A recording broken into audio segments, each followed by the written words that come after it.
Hey guys, and welcome to Gwent, the Witcher card game. My name is Jaggerous, and today I want to talk to you guys about deck building for beginners. So let's say you've played a little bit of Gwent, you've started to get to grips with the starter decks. If you haven't, I do have video guides for all of those. And now you would like to start adjusting your deck or building a whole brand new deck. How do you kind of go about that? So the first thing to do is to get yourself to grips with the deck builder. Here we are in the deck builder. This will show you, for example, here the cards that you own. If you don't own a card, it should have a little hammer symbol next to it, and you can craft it. And the way that you craft a card, here's one, for example, that I don't own. You click on it, and you can see here, I can craft it. This one costs 200 scraps. Your scraps are up here. So we will craft this. It will cost us 200 scraps. And now we have the card. And that's how you make cards. You can mill them. So if you have duplicate copies or there's cards you don't want to use, you can turn them into scraps. And you can also turn them into premium cards by transmuting. So that's kind of crafting cards. Then you can sort cards here by provisions. Provisions are a deck building cost. So this card, for example, costs 8 provisions to put in your deck. So we can click here and then we'll only see cards which cost 8 provisions. If we click here, we'll see cards that cost 10 provisions, 11 or more. 0 to 4, for example. We can also filter the cards. So at the moment, I'm filtering by epic, which means it's only showing me gold cards, which are epic rarity. And this is quite good if you're a new player, because often these are much more affordable to craft, costing only 200 a time than, say, legendary cards. Legendary cards, if we craft them, cost 800 per time. And so, you know, a little bit more expensive for you to build. So you can filter, for example, by that. You can see all. You can filter by faction. You can show maybe cards, only cards that you own, or cards that you don't own if you're looking to craft things. So you've got, you know, a few options in terms of the deck builder. And I would recommend just, you know, having a play about and kind of figuring out all the different filters you have. We also have the search box, which is super useful because you can search by things like keywords. So let's say we were going to build a deck and we want elves, right? We're going to make an elf deck.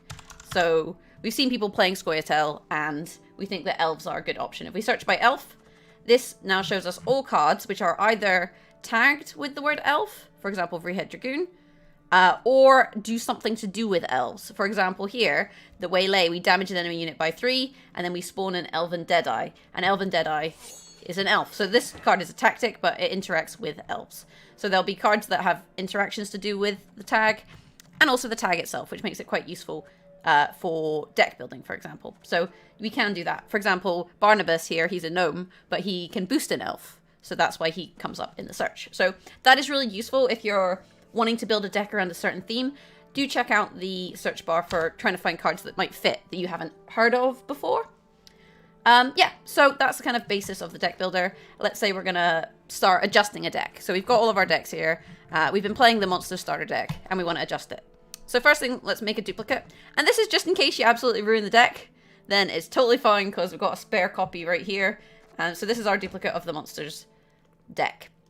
And we might think, you know, we've been having some success with this deck, but we want to improve it. Now, first things first, let's think about provisions. So provisions, like I say, are your deck building cost. And your provision cap is based on your leader. So in this case, you get 16 bonus off of 150. So here, your deck cannot exceed 166 provisions. Now, the starter deck has 22 spare provisions, and you don't want spare provisions. And the reason you don't want spare provisions is because provisions are a value assigned to the card as a measure of its worth. So if you have max provisions, then you've built a deck that the deck builder thinks is at the highest kind of strength of the deck, right? Because if you've got wasted provisions, then you're using weaker cards, basically. So ideally, you want to be using all of your provisions. And that's kind of the first thing. So with the starter decks, they're quite easy to adjust because you have spare provisions. You know, you can just take out bronze cards and put in more powerful cards or higher value cards. Typically gold cards, because gold cards tend to have higher provisions. So let's say, you know, we don't really feel like Archospore is that good in this deck. It has this kind of Death Wish synergy, but it's not really working for us, so we can take those out. And then we can think, well, what do we want to put into this deck instead? So that's one of the ways that you can choose to deck build, is just by switching things in and out. And the first thing you want to do is try and spend your provisions. And I would recommend crafting cards which fit into any deck for the faction. first. You can build specific cards that have synergies, and there is a lot of power in that, but there's also a lot of good cards that work just for the faction and you can slot into any deck. And if you go on Team Leviathan Gaming's website, they do have a crafting guide where they kind of highlight some of the key cards for the faction that they feel are quite powerful. So, for example, one that I quite like for starter decks is, I think it's called Toad Prince, actually. It used to be called Giant Toad, that's why I searched Giant. So we have Toad Prince. And this is a epic, so it's not too expensive to craft. And what this does is we play it, and we consume a unit with 3 or less power. So that means we eat one of our opponent's units, and then we gain the power that we consume. So this card fits into kind of any monster's deck, and I would say it is, you know, a nice option in terms of adding power to our deck. Similarly, I would say like Ekamara. Ekamara, it does have Thrive synergy, so Thrive being you play, every time you play a unit bigger than this, it's going to boost by 1. But also, it gives you just 8 points on the board. You know, it's a decent amount of points. And it gives you a couple bodies. So, you know, cards like Ekamara, I think, you know, or sorry, Katakan. Katakan are, I'm just making up names at this point, are good cards that you can just kind of include in any deck. And you can see we've already gotten closer to the provision cap just by putting those cards in. And like I said, you can fit them into any deck. So, you know, nice cards in that regard. Like I said, do check out the crafting guide for Team Leviathan Gaming, because that will have suggestions for other factions. But in this instance, we're doing monsters, so that's why I'm talking about monsters cards. So a couple other good examples of cards to include. Ada Striga is another good one. Again, an epic card. When we play this, we can deal 2 damage, but if we have dominance, dominance means we have the largest card on our side of the board, then we'll deal 4 damage. So, you know, a nice little bit of removal, and again, it's an epic, and we can just easily pop that into the deck. We can take something out that we feel like maybe doesn't necessarily work with our strategy. So let's say remove some Harpy Eggs. Let's say we're getting rid of the kind of Death Wish stuff in this list, right? So we can take out one of those. Another good example of cards to include in the list is things like the Beast. This is another really powerful monsters card. At the end of our turn, if this unit is not the highest unit on the battlefield, it's going to boost by 2. So as long as we keep in big units on our battlefield, which is kind of a nice strategy of this deck, this guy's going to be getting stronger. So let's pop him in the deck as well. Now we're on 26 cards, and I do think you're better to have 25 cards in a deck, just because then the average power per card is higher. So let's take out, say, the other Harpy Egg. And now, you know, we're starting to see that the deck is kind of coming together in terms of the strategy. Other things we want to consider also is our leader ability. What are we trying to do with this deck? And let's say we have been really enjoying like using Neckers and utilizing this Thrive tag. So maybe we're thinking what we would like to do with this deck is maybe play a deck that has lots of Thrive tags. So we're going to gradually get bigger, and we want lots of big monsters. So what we're going to do is we're going to look at our leader abilities, and we're going to say, which of these abilities do we feel works best with that strategy, for example. And, you know, a good option with that would be something like the Fruits of Isgith, because when we play this, we can spawn a Gurnakora's Fruit on an allied row, and this has, you know, it's a 1 strength Thrive unit, so this kind of seems to work with Thrive. But it will reduce our provisions down by 5. So if we do that, you'll notice now we've only got 4 provisions to play with. So we've decided, we've put in our strong gold cards, right? We've put in some gold cards that just kind of work with any deck. We've got some decent value out of the deck, and we're feeling quite happy about it. Now what we want to do is start to streamline it more towards this Thrive tag. So what we're going to do is we're going to look at, say, Thrive. We're just going to search Thrive. And if you watched my starter video for monsters, I will tell you that I do think the first thing you want to do is replace the Neckers with Endrega Larva. Endrega Larva are the same as Neckers. You know, they're 1 strength body with Thrive, and when you play it, it spawns a copy of itself. However, this also has 2 armor. Like, it's just a very obvious upgrade. So we're going to put a couple of those in the deck. Other good options for crafting for new players as well. Drowner. Here we have a 5 provisions card. And again, Thrive. And when you play it, you move an enemy unit to another row. You also damage it by 2. And movement is really useful because some cards only work on certain rows. So that's quite cool. So let's look at our bronzes, and we'll think, you know, which of our bronzes do we kind of feel like aren't working with the deck? And I would say things like Thunderbolt, I think, are overcosted. Lacerate can be situationally good, but it's a little bit awkward, so let's take that out too. Then we maybe want to remove the Consumes, because we're not doing any kind of Death Wish stuff. We'll take those out as well. We kind of feel like we kind of maybe are getting on okay with the Ice Giant Ghoul combo. So we can leave those in for now. Maybe take out some of the Elzer's Thunders. And now we've suddenly got space for 6 cards. So we're going to put in a couple of Drowners.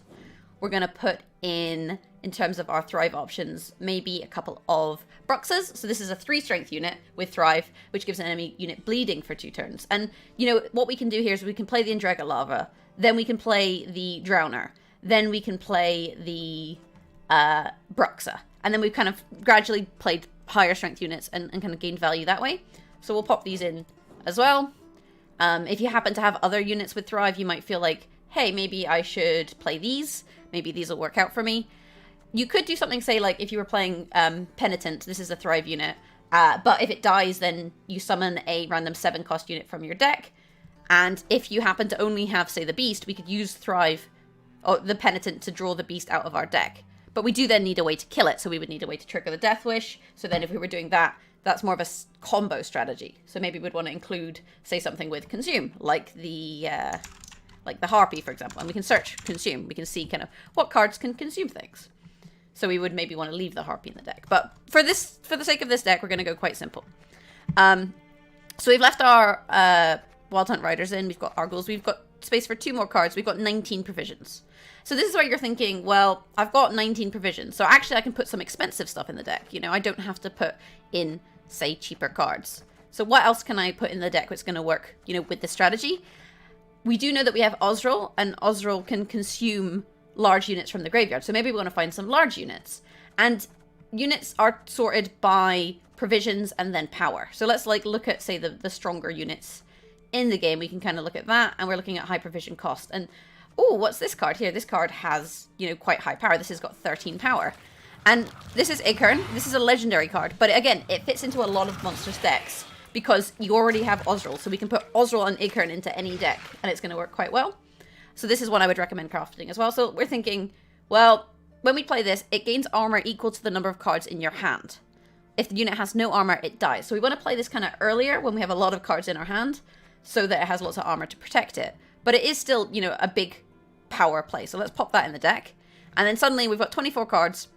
We've got 9 provisions left. So now we're like, well, what can we put in this deck that's going to work that has 9 provisions? So you want to look at what cards you own and think about, you know, what might work in terms of the strategy, for example. So you're maybe looking at some of your cards and you're like, you know, which of these cards do I feel like is going to work in the deck? And sometimes when you're new, you know, you're not going to have the perfect cards for the strategies, and that can be a little bit challenging. But then at least you can kind of think about, well, if I don't have a good 9 provision card, maybe I can look at 8 provision cards. And even if I have 1 spare provision, it's okay until I get more powerful things. But in this instance, let's say we want to add something that works for 9 provisions. And a good option, again, something that kind of work in any deck would be maybe a Proto Fleder. So we play this, we damage enemy by 3. If we have dominance, we drain it. So we then gain the strength. So we can pop that in. And there we go. We then have basically adjusted a deck or built a deck that has provision cap, has good synergies, and is using some of our starting cards. But then we might want to then review the deck and think, well, are all of these cards really good with the strategy? And suddenly, if we look at something like Abaya, it's Thrive, but it also triggers a Bronze Allied unit's Death Wish. And we're not running any Death Wish. So then we might think, well, let's see what we can take that out instead of. So we go and look at 6 provisions and we say, you know, what cards do we have at 6 provisions that we think are going to work with the deck? So again, like kind of having a wee look at, you know, what cards we have at 6 provisions that might be good, that we feel are going to be powerful with the list. And a good option, I would say, is something like Parasite. Parasite just gives you removal. It does 6 damage, or you can use it to boost something, which we can use to protect a target. We can use to gain dominance so that we have the tallest unit on the board. And we can also use to help the beast to grow, because if we play the Parasite, we can boost something higher, so then the beast, you know, it keeps boosting until it's the highest unit on the battlefield. So there's a nice little synergy kind of with these two. And then we've got our deck. We can also say, look at our stratagem and think, you know, are there other stratagems that we would like to run with this deck? And I think in this situation, the tactical advantage is quite good because we're running dominance cards and stuff. It helps us kind of ensure we have the tallest unit.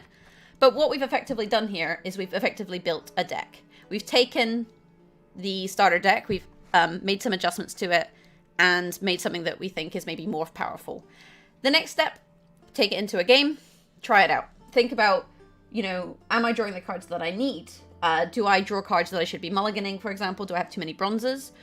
Do I feel like there's a certain strategy that's kind of defeating me a lot? So, you know, if you feel like maybe your opponent has a lot of defenders and you can't target things, then maybe you want to put in Purify. So then you would kind of have a look at what cards have Purify on them. Well, there's a Peller. Peller, it's a 5 strength card and it can purify a unit. So maybe we would take out, say, 1 Drowner and put in 1 Peller as a counter to that strategy.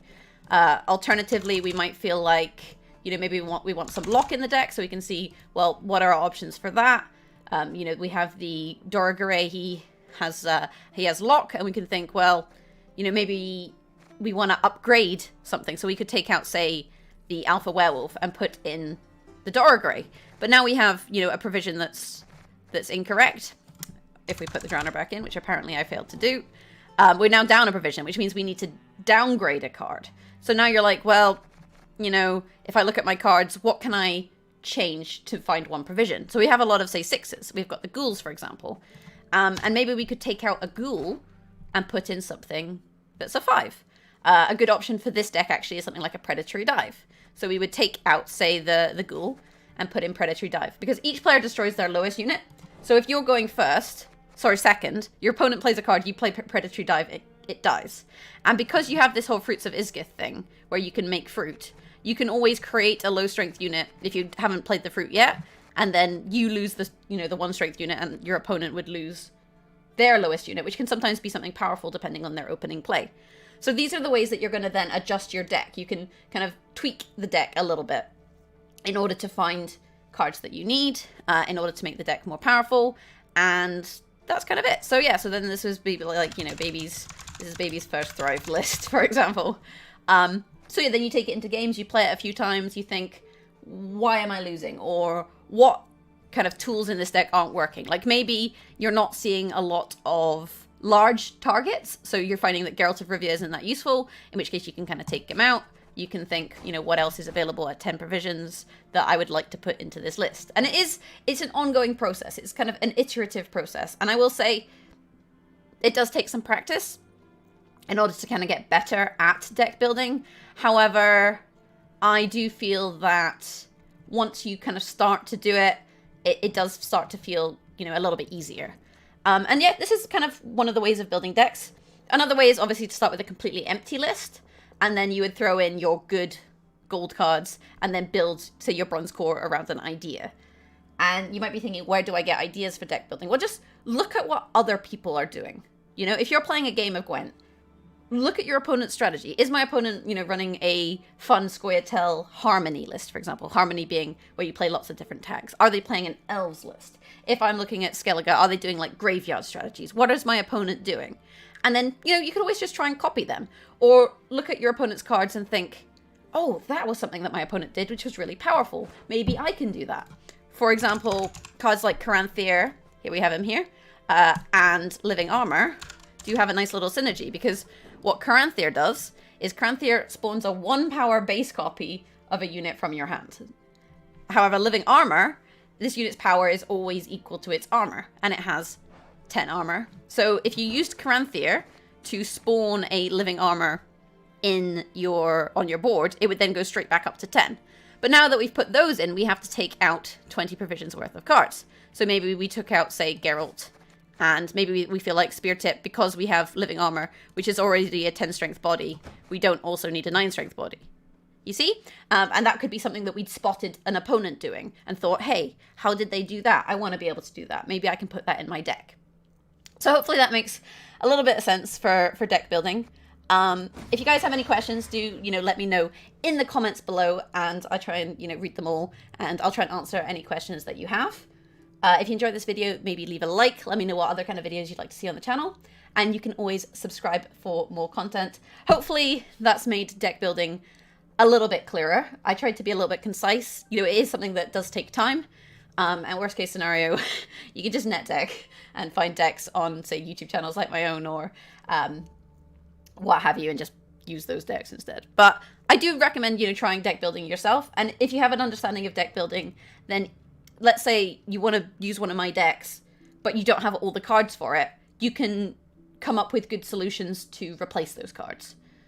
So yeah, that's kind of my recommendation. I've been Jaggerous, and like I say, I hope you've enjoyed the video. If you had, you can always subscribe to the channel. You can always leave a like. You can check out my starter guides, and I'll hopefully try and do more kind of beginner and budget-friendly stuff going forward, because I know there's a lot of new players with Android. Beyond that, have an awesome day. Thank you so much for watching, and hopefully I will catch you in the next video.